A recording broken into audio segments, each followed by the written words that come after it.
it is like taking the children away from us. Yeah, there's a struggle also against the programs of United Nations and European Union to keep our parents' rights intact.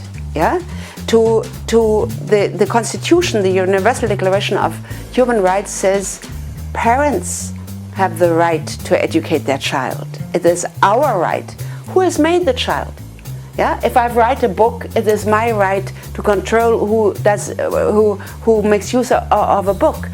If I give life to a baby, it is my child, and I should be free to give my values to my child. We parents should have the main influence how our children are educated, and the state and these institutions are taking that right away from us, and we have to fight for it. We have not yet. Let's come to the gay movement. One part to connect to the sexual education is, of course, to train children to accept all kind of different sexual orientations. This is part of this comprehensive sexuality education, to start with children and to give them the idea that you can live out your sexuality however you like, it doesn't matter, it's your right. That means to change the inborn feeling a human being has.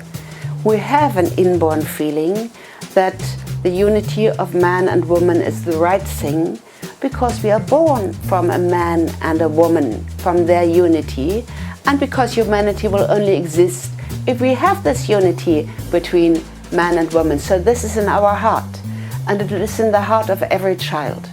So how do we change this? One thing is to get at the children, give them children books where the prince marries the prince and things like this. And the other area is how do we change the value system of a whole society? Yeah? Because all religions say heterosexuality is the right thing and homosexuality is wrong. However they sanction it, yeah, that is different in different countries. But it's inborn in the human being to say heterosexuality is the right thing. And in many countries of this world, that is the traditional value system. Traditional is nothing bad. This is what has worked for a long time. That is tradition, yeah? It has been proved, it works. So how do you change this? You cannot go directly. You have to use concepts which pretend this is good. The change we want is good. It appeals to something which you know is good. So what do we know is good? What are the names for what we think is good? It is freedom. We want freedom. We don't want suppression.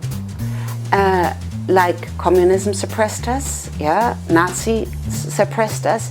We want freedom as a human being. We want justice.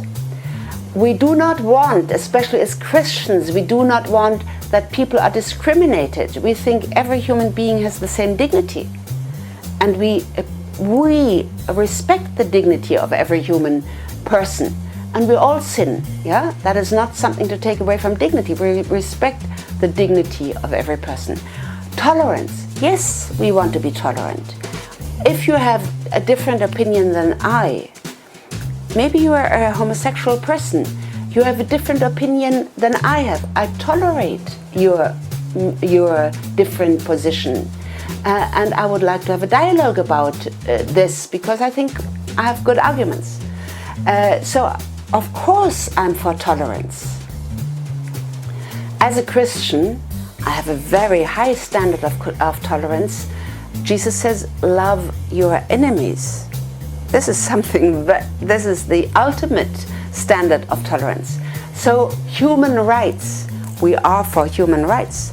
They were written down 1948, 3 years after the terrible end of World War II, with millions and millions of dead people. So people came together, 48, and said, we do not want this to happen again. The human being has universal human rights, which cannot be violated by any power. Universal means every human being, always and everywhere. This is human rights. We are for human rights. We are against discrimination because we are tolerant. We are, diversity is another terminus. We like diversity. Nature is built on diversity. So you hear all these concepts, they are all used to change our value system. How is this done?